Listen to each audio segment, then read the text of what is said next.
नमस्कार, मैं हूं ब्रिज द्विवेदी। कमोडिटीज के इस खास शो मेटल मीटर में आप सभी का स्वागत है। आज के सेशन की बात कीजिए तो पूरे मेटल पैक में हम लोग रिकवरी देख रहे हैं, मजबूती का संकेत दिखाई दे रहा है। कॉपर, जिंक, लेड, एल्यूमिनियम आप सभी देख सकते हैं हरे निशान में कारोबार करते हुए नजर आ रहे हैं।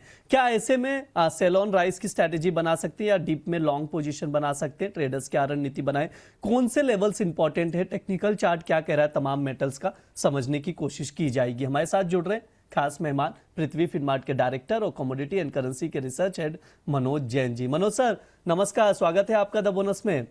नमस्कार बिल्कुल सर, आज के शो में हम लोग कॉपर से शुरुआत करते हैं। रिकवरी हम लोग कॉपर में देख रहे हैं, क्या यहां से वापसी की ओर लौट रहा है, यानी तेजी की ओर लौटता हुआ दिखाई दे रहा है? कॉपर 1317 का भाव चल रहा है, आधे % से ज्यादा की रिकवरी है।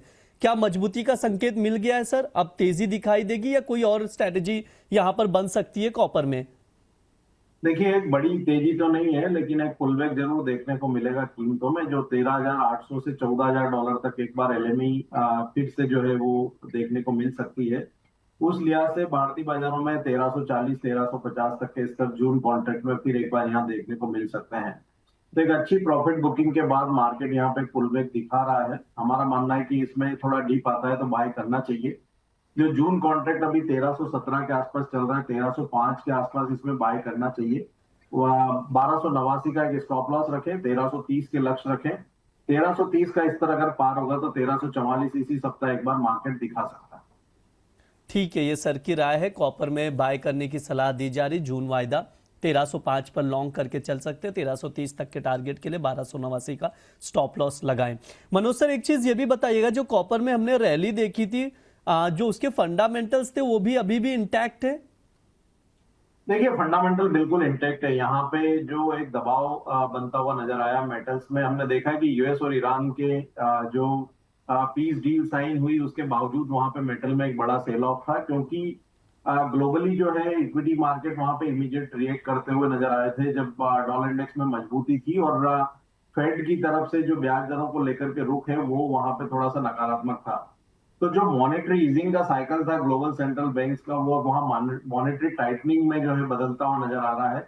और उसी के चलते हम देख रहे हैं कि मेटल्स जो है वो ऊपरी स्तरों पर रेजिस्टेंस दिखा रहे हैं। तो हमारा मानना है कि शॉर्ट टर्म में कंसोलिडेशन यहाँ पे देखने को मिल सकता है, लेकिन जब ग्रेजुअली जो है इन्फ्लेशन कूल ऑफ होगा तो वहां पे मेटल्स में एक अच्छी रैली बनती हुई नजर आएगी। तो फंडामेंटल इंटैक्ट है। शॉर्ट टर्म में कंसोलिडेशन रहेगा, लेकिन लंबी अवधि में हमारा मानना है कि जो ब्रॉडर जो ट्रेंड है वो पॉजिटिव बना रहेगा। ठीक है, ये सर की राय है कॉपर को लेकर, तो उसके अकॉर्डिंग ऑब्जर्व करके आप लोग चल सकते हैं। सर, एल्युमिनियम पर क्या व्यू है? 360 के करीब का भाव चल रहा है। आज हम लोग आधे % से ज्यादा की रिकवरी देख रहे हैं। 394-95 तक भाव गया था। हालांकि जो 400 का साइकोलॉजिकल लेवल था एल्युमिनियम का, वो टच नहीं हो पाया। लेकिन स्टेट ऑफ हॉर्मुज से देखा जाए तो 9 से 10% एल्युमिनियम का सप्लाई होता है। अब समझौते की उम्मीद जग गई है, यानी समझौता तो हो ही चुका है, डील हो ही चुका है। बस जो बातें हैं वो कंप्लीटली स्टेबल हो जाए, यानी पूरी तरह से शांति वार्ता हो जाए, यही उम्मीद है। अगर ऐसा कुछ होता है तो क्या एल्युमिनियम में पहले जैसा भाव दिखाई दे सकता है, यानी बहुत बड़ी गिरावट आ सकती है, या वैसी गिरावट की अब उम्मीद नहीं है?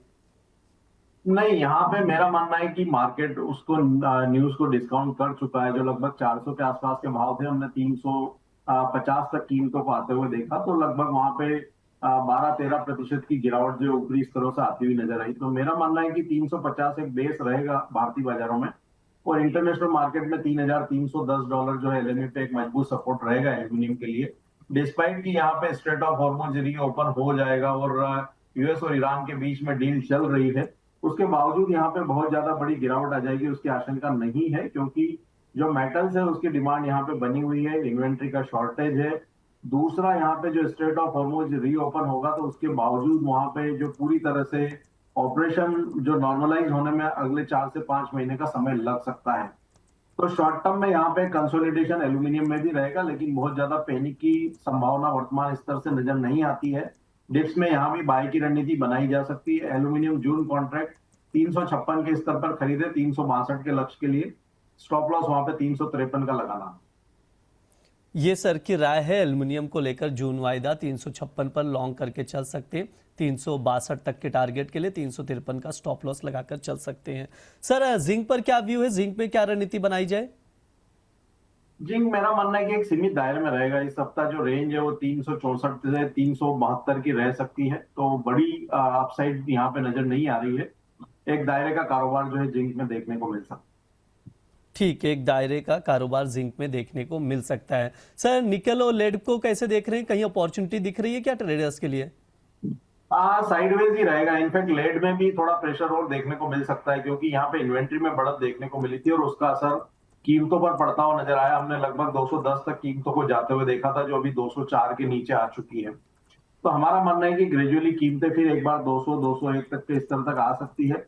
बाइंग अवॉइड करना चाहिए। इन्वेंट्री बिल्टअप देखने को मिल रहा है, जिसके चलते कीमतों में और 1 से 2% का प्रेशर यहाँ देखने मिल सकता है।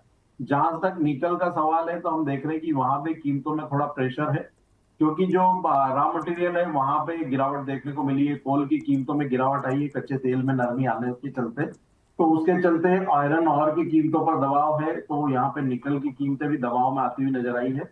तो शॉर्ट टर्म में एक रेंज यहाँ पे बनी रह सकती है। निकल में हमारा मानना है कि 1670 से 1740 का एक दायरा बना रह सकता है। 1740 के ऊपर अगर ब्रेकआउट आएगा तो फिर वहां पे एक मजबूती की संभावना बनेगी। तो फिलहाल यहाँ पे कोई रणनीति नहीं रहेगी, निकल में अवॉइड करने की सलाह रहेगी।